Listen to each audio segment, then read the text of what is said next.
আজকের তো ছিল সোমবার।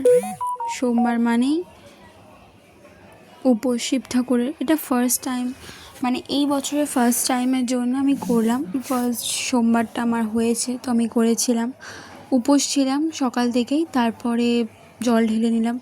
এই যে এখানে আমার ভাইপো জল ঢালছে, ও বলছে আমিও ঢালবো জল, তো ও একটু ঢেলে নিল। আমাদের ঢালা হয়ে গিয়েছিল কমপ্লিট, তো ওর জন্য একটুখানি ফটো ভিডিও হচ্ছিল। এই দেখো, আমি তোমাদের মন্দিরটা দেখাচ্ছি, খুবই সুন্দর, সব রকমের ঠাকুর এখানে রয়েছে। আর এখন ইনোভেশন করে আরও ভালো লাগছে, আগে অন্যরকম ছিল। এই যে বিকেলবেলা দেখলাম লুচি পনির হচ্ছে, তো তারপরে ওটা দেখে আমি চলে গেলাম টিউশন। তো টিউশন থেকে গিয়ে দেখলাম এই যে আমার বন্ধু, এটা আমার স্কুল ফ্রেন্ড, আমরা 11-12 একসাথেই পড়েছি।